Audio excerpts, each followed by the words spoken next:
नहीं जरूरत है, पहले आ जरूरत। नमस्कार इंडिया की आज की इस चर्चा के अंदर मैं कुलदीप भारद्वाज आपका हार्दिक अभिनंदन करता हूं और शुरुआत करता हूं आपको एक अजीबोगरीब खबर से।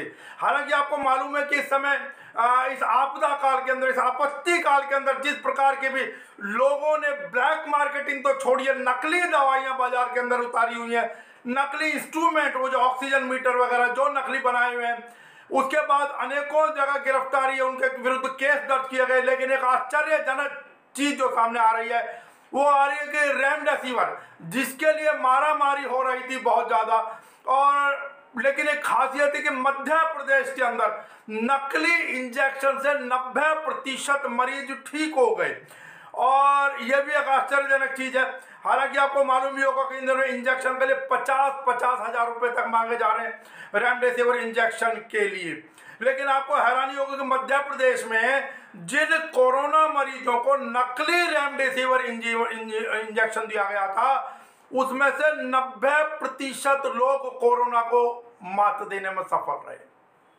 क्या कहें। और आपको यह भी पता हो कि कालाबाजारी का, जब इस कालाबाजारी का पर्दाफाश हुआ था तो मध्य प्रदेश सरकार ने, जो शिवराज सरकार है, उसने मर्डर का, कत्ल का केस दर्ज करने का आदेश दिया था, और इंदौर और जबलपुर से कुछ लोग जो है वो गिरफ्तार भी हुए थे इसके अंदर। चलिए अब चर्चा को आगे बढ़ाते हैं। जैसा कि आपको मालूम है, जो हमारी चर्चा, जो नमस्कार इंडिया की चर्चा थी वो आज की, वो उसी चीज को लेकर है कि दिल्ली का जो एक आंदोलन स्थल है, जो एक टीकरी बॉर्डर है, टीकरी बॉर्डर का जो आंदोलन स्थल है, वहां पर पिछले दिनों एक युवती, जब कुछ किसान नेता यहां से चुनाव प्रचार के लिए पश्चिम बंगाल गए थे, तो वहां से एक युवती उनके साथ आई थी। बताया जा रहा है कि उस युवती का जो परिवार है वो कामरेड परिवार है, उनके पिता कामरेड रहे हैं।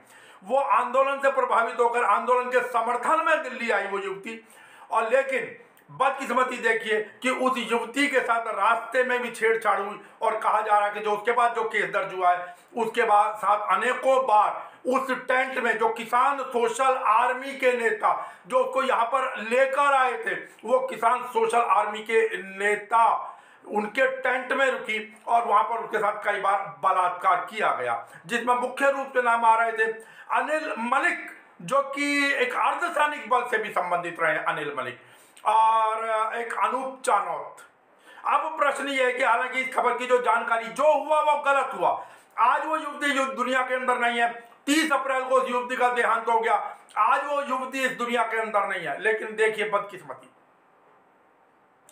सब कुछ पता होने के बावजूद किसान नेता, विशेष रूप से जो एक बड़ा नाम है योगेंद्र यादव, उन्होंने उस युवती को रास्ते से वापस तो बुलवाया, जब गलत लोकेशन मिली उसको वापस तो बुलवाया, हॉस्पिटल में एडमिट भी कराया, लेकिन समय रहते योगेंद्र यादव ने पुलिस को सूचना नहीं दी। अब देखिए क्या कहें इसके बारे में। किसान जो योगेंद्र यादव जी हैं, कहीं चूक कर गए योगेंद्र यादव। सबसे बड़ी चीज, हमारे पास एक और आ रहे हैं संजीव कुमार जी, उनकी भी आवाज भी नहीं आ रही है, वीडियो भी नहीं आ रही है, खाली फोटो आ रही है संजीव कुमार जी की। अब क्या कर सकते हैं साहब, कोई तकनीकी समस्या है उसके चलते।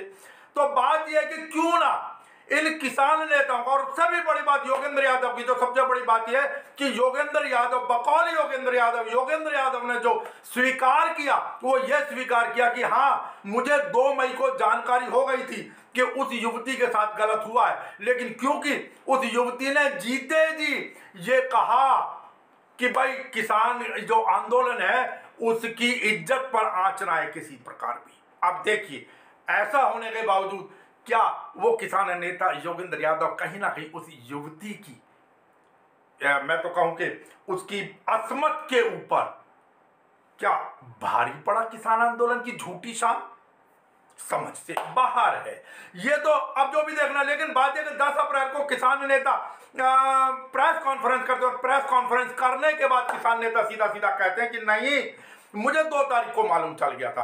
अब प्रश्न यह कि जब आपको 2 मई को मालूम चल गया था, तब आपने इस बात को 10 तारीख तक भी क्यों छुपाए रखा?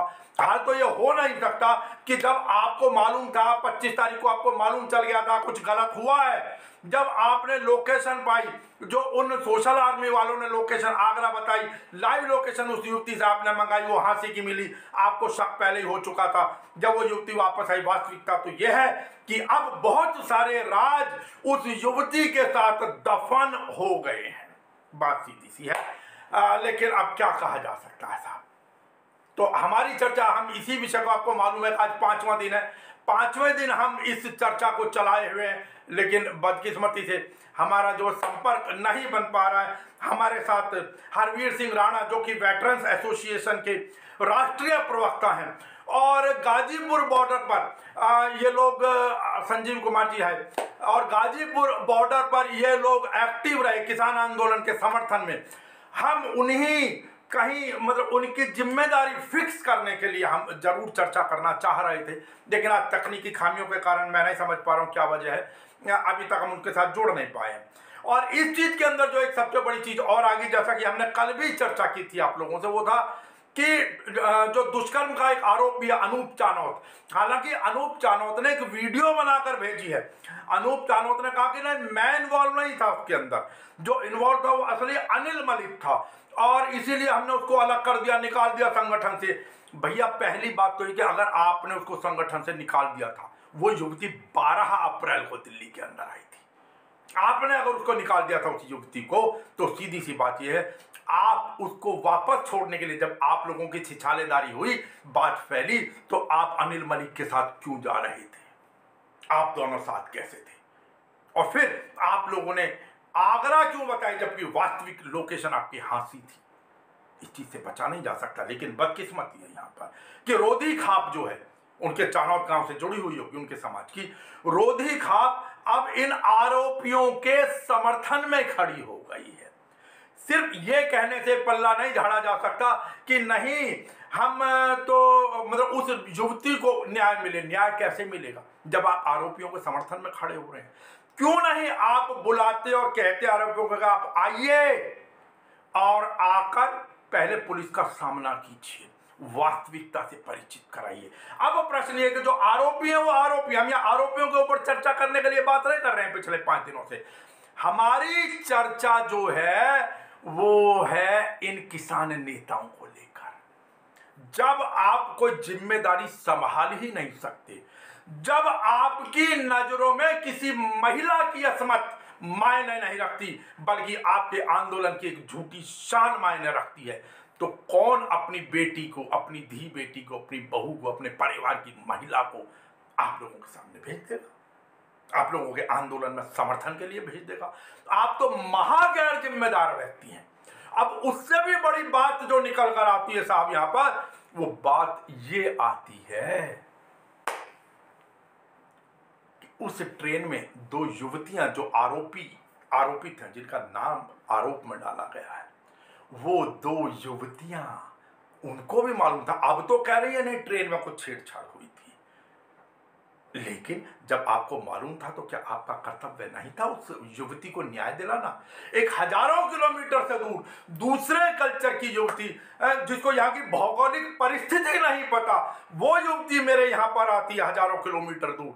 आप उसकी सहायता करने की बजाय, आप उसको पुलिस के पास उस मामले को ले जाने की बजाय आप उसको वहीं रखे रखते हैं। इसका मतलब उस दौर के अंदर आप लोगों ने कहीं ना कहीं इन आरोपियों के साथ भी आप लोगों ने भी उस युवती के ऊपर कहीं ना कहीं कोई तो मानसिक दबाव बनाया।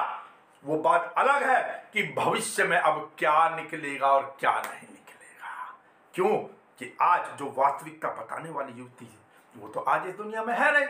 नेताजी योगेंद्र यादव जी और बाकी किसान नेता जिनको इन सब की चीजों के बारे में मालूम था, उन्होंने तो समय रहते अपनी जिम्मेदारियों का निर्वहन किया नहीं।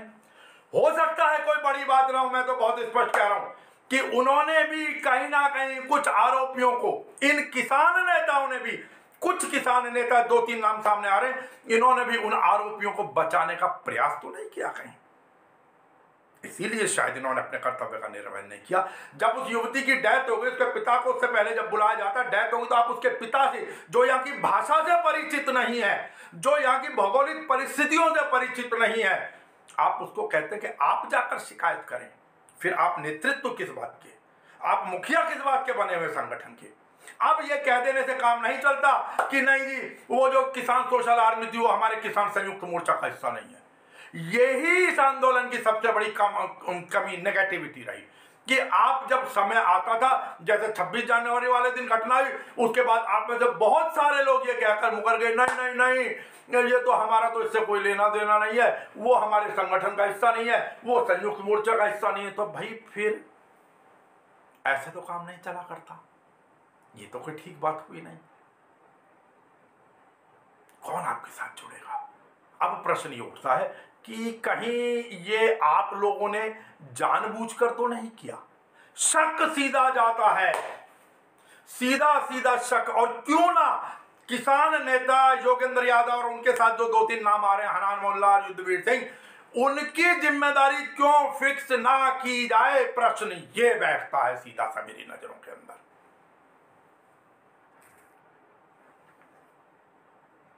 आज एक युवती चली गई, उसकी अस्मत को एक विदेश, अब कौन आपके साथ जुड़ना चाहेगा साहब। और मैं तो और अब किसान नेता योगेंद्र यादव कह रहे कि भाई मैं गवाह बनने को तैयार हूं। अब पछता है क्या होता है जब चिड़िया चुग गई खेत साहब। अब चिड़िया चुग गई खेत, उसके जाने से, उस बच्ची के इस दुनिया से चले जाने से अब कौन उसको न्याय दिलाएगा। वास्तविकता तो ये है कि उस बच्ची के साथ अनेकों राज दफन हो गए। और एक चीज देखिए इसके अंदर, अब कहा जा रहा है कि जो मोबाइल उस लड़की का, उस युवती का मिला, उस मोबाइल के अंदर क्या रहा साहब जी। अब आपकी आवाज आई, हरविंदर जी आपकी आवाज आई है। अब उस युवती का क्या रहा? जी जी धन्यवाद, बहुत देर की मेहरबान आते आते। चलिए हमारे साथ हरविंदर सिंह राणा, वेटरन एसोसिएशन के आप राष्ट्रीय प्रवक्ता हैं। हरविंदर सिंह राणा जी शायद इस समय उत्तर प्रदेश बिजनौर से बोल रहे हैं। और मैं बता दूंगा हरविंदर सिंह राणा जी बढ़ चढ़कर इस किसान आंदोलन के समर्थन में गाजीपुर बॉर्डर से तो कम से कम और जगहों पर भी जाते रहे, लेकिन इन लोगों ने मुख्य रूप से इस आंदोलन का जो समर्थन दिया इन पूर्व सैनिकों ने वो गाजीपुर बॉर्डर से दिया। हरविंदर सिंह राणा जी आपका हार्दिक अभिनंदन इस चर्चा में। हालांकि मैं क्षमा चाहूंगा कि हम लोग लगभग 14-15 मिनट लेट हो गए, कोई बात नहीं है। हरविंदर जी आपको जानकारी, मुद्दे की जानकारी होगी। मैं सूक्ष्म में बता देता हूं कि जो पश्चिम बंगाल चुनाव के दौरान अनेकों नेता जब पश्चिम बंगाल में चुनाव के लिए गए, तो एक किसान सोशल आर्मी नाम का संगठन जो टीकरी बॉर्डर पर काम करता था और बिल्कुल पेट्रोल पंप के पास जहां आंदोलन शुरू होता था, जहां बड़ी बड़ी सभा होती थी, वहीं उनका टेंट था। वो डिजिटल मीडिया पे प्रचार प्रसार संभाला करते थे। उनके एक सज्जन उनके साथ थे अनिल मलिक, वो भी पैरामिलिट्री फोर्स से थे शायद, अर्धसैनिक बल से। और एक उनके साथ अनूप कानोत थे, ये लोग गए। उनके साथ एक कामरेड परिवार की युवती जो कि इसको समर्थन देती थी आंदोलन को, वहां से पश्चिम बंगाल के हजारों किलोमीटर दूर से दिल्ली आई, उस क्षेत्र में आई जहां की ना वो भौगोलिक परिस्थिति से वाकिफ थी, ना भाषा से प्रॉपरली वाकिफ रही होगी। ट्रेन में उसके साथ छेड़छाड़ होती है, उनके साथ कुछ और युवतियां भी थी। मामला दबा दिया जाता है और सोशल आर्मी के टेंट के अंदर वो युवती रुकती है। बात निकल कर आती है, उसके साथ सामूहिक बलात्कार हुआ अनेकों बार। जब शक हुआ तो किसान नेता, जो मेरा मसला शुरू होता है वो यहाँ से होता है, जो किसान नेता थे योगेंद्र यादव, हनान मोल्ला और जो नाम आया मुख्य रूप से और युद्धवीर सिंह, तो इन लोगों को मालूम चल गया था। स्वयं उन्होंने जब उस पर दबाव बनाने वापिस छोड़कर आए, क्योंकि रोज तो ट्रेनें चल नहीं रही थी, स्वयं योगेंद्र यादव ने फोन किया है, उनसे पूछा है कि आप कहाँ हैं। तो उन आरोपियों ने कहा हम आगरा हैं। सुनिए अब इस चीज को राणा साहब, उन्होंने कहा हम आगरा हैं। इनको शक हुआ योगेंद्र यादव को, उन्होंने उस युवती से बात की, उस युवती से लाइव लोकेशन मांगी, तो वो लोकेशन मिलती है हरियाणा के हांसी की। उन्होंने तुरंत उन्हें वापस आने को कहा। लड़की बीमार हुई, इसको हॉस्पिटल में एडमिट कराया। अब प्रश्न ये है कि जब योगेंद्र यादव ने उनको फोन किया था, उनको ये तो मालूम था उस युवती के साथ गलत हो रहा है, तो क्या उनकी पहली जिम्मेदारी नहीं थी कि हॉस्पिटल में एडमिट कराते ही उन्हें पुलिस को सूचना देनी चाहिए थी? क्या योगेंद्र यादव ने जानबूझकर इस किसान आंदोलन की, मैं तो कहूंगा कि झूठी शान पर, अब तो ये झूठी शान हो गई ना, आंच ना आ जाए, एक युवती की इज्जत पर आपके आंदोलन की शान भारी पड़ गई, या आप भी कुछ आरोपियों को बचाना चाह रहे थे? पहली चीज, हालांकि अब आप गवाह बन गए। 30 अप्रैल को उस युवती का देहांत हो जाता है। 28 अप्रैल को युवती को वापस बुलाया जाता। मैं बता दूं वो युवती 12 अप्रैल को दिल्ली आई थी पहले, मतलब यहाँ टीकरी बॉर्डर पर, और आपने फिर मामले को दबाए रखा। उसके पिता को कह दिया गया जी आप कंप्लेंट कराएं। जो व्यक्ति यहाँ की भौगोलिक परिस्थिति और भाषा को नहीं जानता है, आपने उसको कह दिया। अब आप जब छिछालेदारी हुई, बात खुलती है, तो 10 अप्रैल को और 10 मई को आप कॉन्फ्रेंस करके कहते हैं हाँ मुझे 2 मई से मालूम था। क्या ऐसे ही हमारे किसान नेता होंगे? मैं राणा साहब आपको उल्टी तरफ से बात करता हूं, आगे की चर्चा उसके बाद। क्या ऐसे ही लोगों के नेतृत्व में यह आंदोलन चलेगा राणा साहब? जी देखिए सर, जहां तक मुझे है, जो भी उस युवती के साथ हुआ, मैं महिलाओं का बड़ा सम्मान करता हूं, और महिलाओं का इस देश में हमारी सभ्यताएं रही हैं कि महिलाओं का सम्मान सर्वोपरि है। इसके लिए महाभारत और रामायण कितने बड़े बड़े युद्ध हुए हैं। तो महिलाओं के सम्मान से कहीं भी कोई छेड़छाड़ नहीं होनी चाहिए, महिलाओं को सम्मान मिलना चाहिए। लेकिन जिस तरीके से पूरा मामला इसको हम देखते हैं कि महिला यहाँ पे आई, महिला के साथ काफी समय यहाँ पे महिला ने उसने गुजारा, और उसके बाद इस तरीके की अगर हरकत होती है तो ये बहुत ही शर्मनाक है।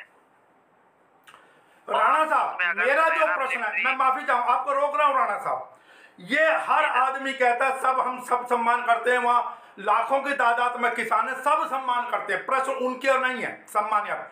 प्रश्न ये है कि जो किसान नेता, जो हमारे मुखिया थे, क्या वो मुखिया अपनी जिम्मेदारी के निर्वहन से चूके? पहला प्रश्न। और दूसरा, क्या चूके या जानबूझकर उन्होंने इस चीज को छुपाया? मेरा 2 प्रश्न का जवाब दीजिए राणा साहब।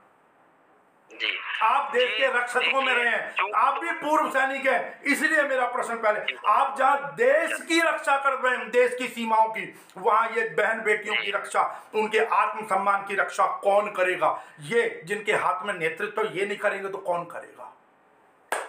जी देखिए, उनकी रक्षा करना सबसे पहला कर्तव्य है, और कहीं ना कहीं किसान नेताओं से चूक इसमें हुई है जी। उसका चाहे रीजन उसका चाहे कुछ भी रहा हो, चाहे महामारी के समय उतना ध्यान नहीं दिया गया, या वहां पे इस समय संख्या बल भी कम था किसानों का। मैं आपको रोकूंगा राणा साहब, मैं रोकूंगा राणा साहब, मैं आपको रोकूंगा।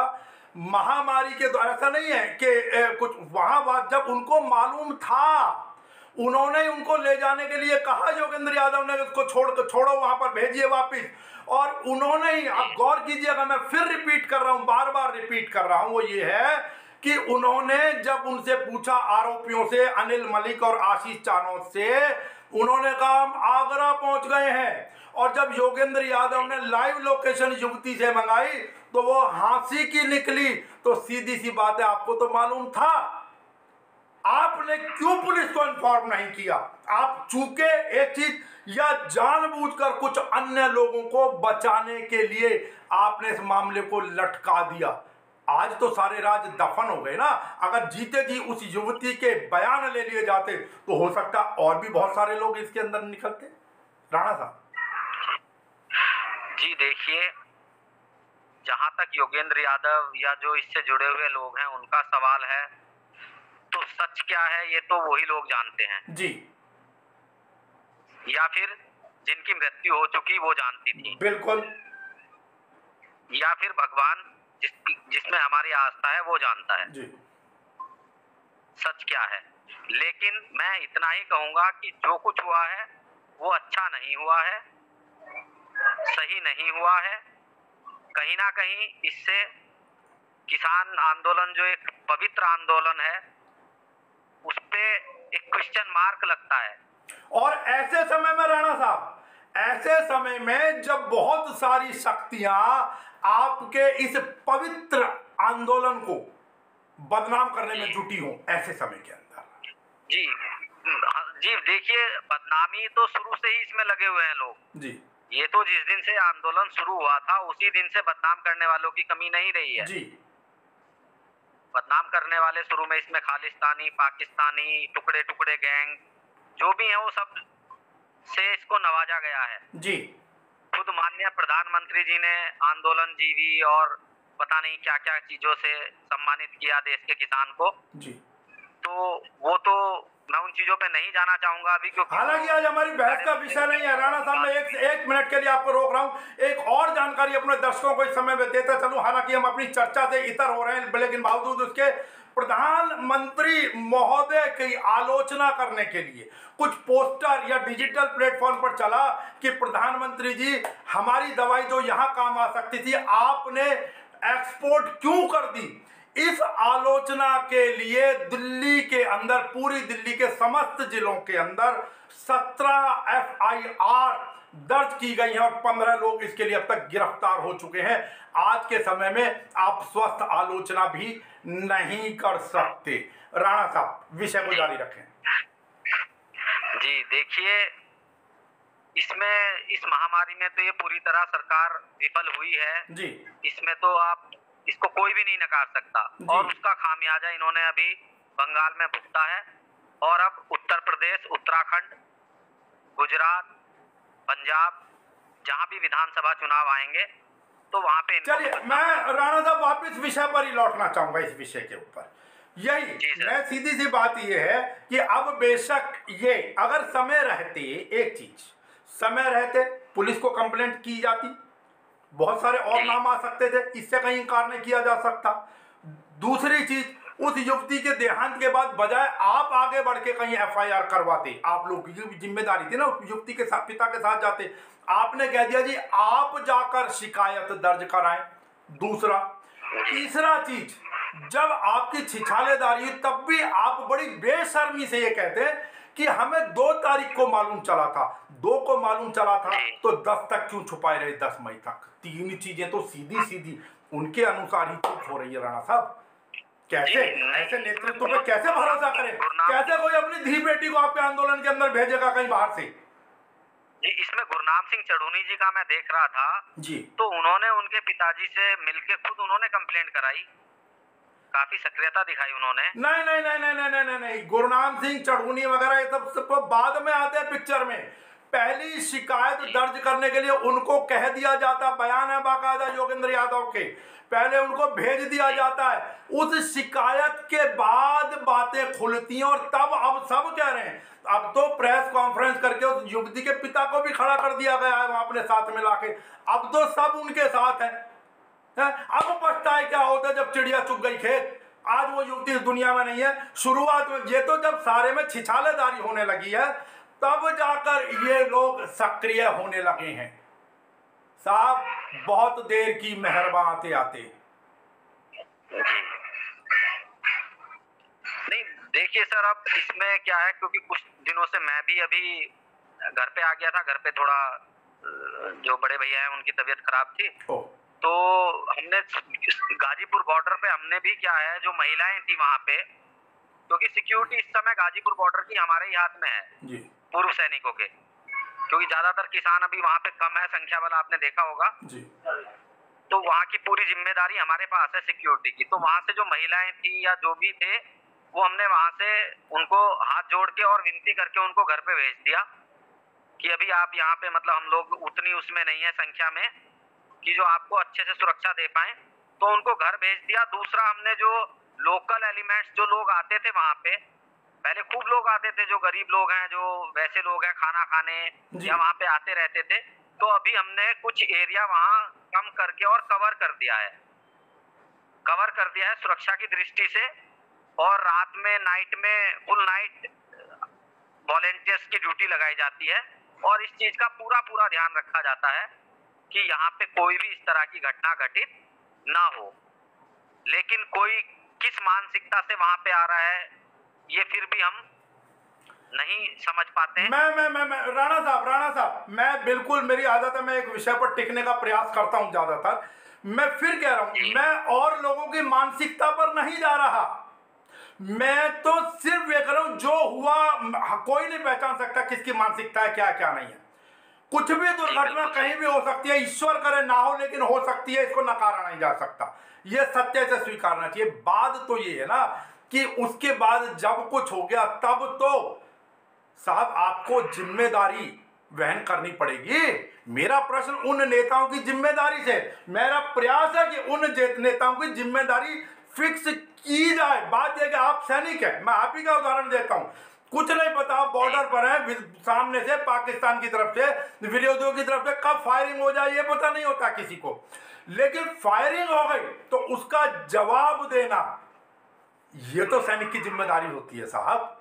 मेरा सीधा प्रश्न है, तो उस युवती के साथ जो इन्होंने करा उसको छोड़ दीजिए, लेकिन बात यह कि उसके बाद की जिम्मेदारी से ये नेता क्यों पीछे हटे और क्यों। अब एक सवाल और सुन लीजिए, मैंने अनेकों वहां की महिला नेत्रियों और जो नेतागण वहां पर घूम रहे अनेकों से प्रयास किया बात करने का।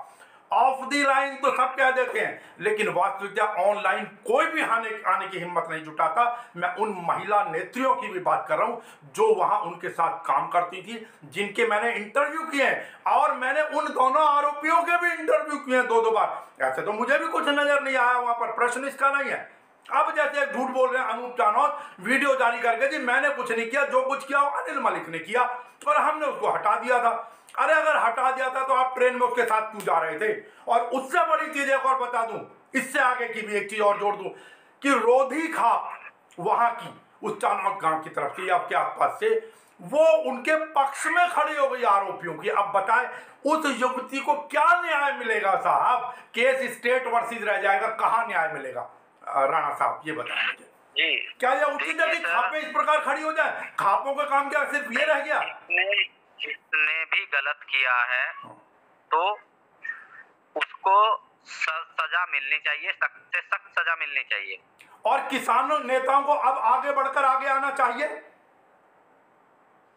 जो भी इसमें जिम्मेदार हैं या जिनकी जिम्मेदारी बनती थी, जिनको इस चीज के बारे में पता था जी, उनको भी अपनी जिम्मेदारी लेनी चाहिए। बिल्कुल लेकिन सर मैं अब थोड़ा सा ये भी बताना चाहूंगा जी कि देश में और भी बहुत कुछ हो रहा है। जी, देश में मैं राणा साहब अभी हमारी ये 5वां दिन है आज। एक मिनट राणा साहब, एक सेकंड, इसकी जिम्मेदारी कोई लेने को तैयार नहीं है। राणा साहब मैंने यहाँ पे इतनी लाशें देखी हैं जी, मैंने इतनी लाशें देखी हैं कि जीवन में मैंने कभी इतनी लाशें नहीं देखी हैं जी। जिस घाट पे यहाँ पे अंतिम संस्कार होते हैं जी सर, वहाँ पे 2-2 किलोमीटर लंबी लाइनें लगी हुई हैं जी, अंतिम संस्कार के लिए। नंबर नहीं आ रहा। सरकारी हॉस्पिटल में आप जाइए, ऑक्सीजन नहीं मिल रही, बेड नहीं मिल रहे, प्राइवेट हॉस्पिटल वाले ताला लगा के और गायब हो रखे हैं। राणा साहब हालांकि हमारा ये विषय नहीं है, लेकिन इस विषय के ऊपर मैं पहले कई बार चर्चा कर चुका हूँ। किसकी बनती है? मैं पहले कई बार इस विषय पर चर्चा कर चुका हूं और आगे जब चर्चा होगी किसी दिन, क्यों आज हम इस युवती तक सीमित, आज हमारा 5वां दिवस है इस विषय को लेकर। आपकी बातें बिल्कुल सही हैं, इस प्रकार के सीन दिखाने के लिए अनेकों लोग। अरे आप बताइए ना, एक प्रश्न ये कर दिया गया आलोचना के नाम पे कि मोदी जी हमारे बच्चों की वैक्सीन विदेश क्यों भेज दी। मात्र इसके ऊपर 17 FIR अकेले दिल्ली में हो गई, 15 लोगों को अरेस्ट कर लिया गया। तो इस विषय को फिर किसी दिन करेंगे, आपको बिल्कुल आमंत्रित किया जाएगा उस विषय की चर्चा के ऊपर। लेकिन आज जो हमारी चर्चा है, और मैं आखिरी इसमें एक बात और कह दूं, वो जो मोबाइल था युवती का, आप कहते हो उस मोबाइल से राज खोलेंगे, ठीक है सर, लेकिन राज क्या खोलेंगे? वो मोबाइल किन्हीं ने जो सौंपा है पुलिस को, उन्होंने कहा कि हमें पुलिस के सामने युवती के पिता ने किसी और को सौंपा। यह कैसे संभव हो सकता है? पुलिस क्या कर रही थी फिर उस समय? और अब कितने लोग यहाँ गवाही देने के लिए रहेंगे साहब, दिल्ली में, हरियाणा, टीकरी में, बंगाल से? क्या वास्तव में उस युवती को न्याय मिल पाएगा? सवाल ये है सोचने वाला। राणा साहब आपकी आखिरी प्रतिक्रिया, क्योंकि मेरा समय इस कार्यक्रम का पूरा हो रहा है। राणा साहब जी, देखिए सर, इस देश में न्यायिक प्रक्रिया क्या है और न्याय का अधिकार तो सबको है, लेकिन मिलता कितनों के हिस्से में आता है। बहुत खूब, बहुत सही बात कही आपको भी पता है और मुझे भी पता है जी। न्याय के लिए यहाँ लोग गुहार लगाते रहते हैं, लेकिन न्याय उनके हिस्से में नहीं आता। बिल्कुल बिल्कुल। हाँ, मेरी संवेदनाएं उनके साथ हैं, मैं उनको श्रद्धांजलि अर्पित करता हूँ जी। वो जो भी थी, बहन थी हमारी, उनके साथ ऐसा नहीं होना चाहिए था जी। और इसमें जो भी इसमें जिसकी भी गलती है, मैं कहूंगा कोई निर्दोष तो नहीं फंसना चाहिए जी, लेकिन जिस व्यक्ति ने गलत किया है तो उसको सख्त से सख्त सजा मिलनी चाहिए। ठीक है साहब। और देखिए इसमें एक चीज और बता दूंगा, वो जो 2 युवतियां वहां से ट्रेन में उनके साथ आई थी, नहीं आरोपियों के साथ, और उनको भी आरोपित किया गया है। अब वो करिए हमें छेड़खानी के मालूम था लेकिन कुछ गलत नहीं हुआ, ये कहता, इसका मतलब आपने भी, उन युवतियों ने भी 11-12 अप्रैल से और अब तक उन चीजों को क्यों छुपाए रखा? क्या इसमें दोष नहीं? नारी का साथ कई बार कहते हैं बहुत सारे लोग कि पुरुष साथ नहीं देते, लेकिन यहाँ तो नारी भी साथ नहीं दे रही है। जो नेत्रियां उस समय अपने वीडियो पर आकर, कैमरा पर आकर दुनिया भर के बयान देते थे आगे बढ़ बढ़ के, आज जब जिम्मेदारी का समय आया तो वो नारियां भी पीछे हट गई। जी, क्या कहना चाह रहे राणा साहब, अंतिम प्रतिक्रिया? मैं उत्तर प्रदेश से आता हूँ, मैं उस उत्तर प्रदेश से आता हूँ जहाँ पे एक बेटी का रात में अंतिम संस्कार कर दिया जाता है। जी, योगी आदित्यनाथ जी की सरकार में पुलिस जबरदस्ती एक बच्ची का अंतिम संस्कार कर देती है, उसके घर वालों के मना करने के बावजूद जी, उनको उसकी बॉडी नहीं दी जाती और रात में उसका अंतिम संस्कार कर दिया जाता है और गुनाहगारों को बचाया जाता है। जी, जी, बिल्कुल बिल्कुल। मात्र कांड हुआ तो मैं तो इस तरीके के ना जाने कितने उदाहरण दे चुका हूँ। बार बार जब भी ऐसी घटनाएं होती हैं तो मन बड़ा व्यथित होता है, बहुत ज्यादा दुख होता है। ठीक है राणा साहब, आज का समय यहीं तक था। वो कहते हैं आज की मुलाकात बस इतनी, और फिर आपसे चर्चा में आपको सम्मिलित करना चाहेंगे। आज तकनीकी खामियों से आप समय रहते हम आपकी जानकारी का, आपके ज्ञान का और आपके अनुभव का, क्योंकि आप एक पूर्व सैनिक है, उसका लाभ नहीं उठा पाए, फिर आपको चर्चा में जोड़ेंगे। आपसे भी उम्मीद करते हैं कि आप नमस्कार इंडिया को इसी प्रकार समय देते रहेंगे। मैं आज की चर्चा को यहीं विराम देते हुए और हरविंदर सिंह राणा जी का हार्दिक अभिनंदन, उनका बहुत बहुत धन्यवाद। स्वस्थ रहे, बाहर निकले, पहली कोशिश करें कि बाहर ना निकले तो मास्क लगा कर ही निकले। नमस्कार। जय हिंद सर। जय हिंद। नमस्कार।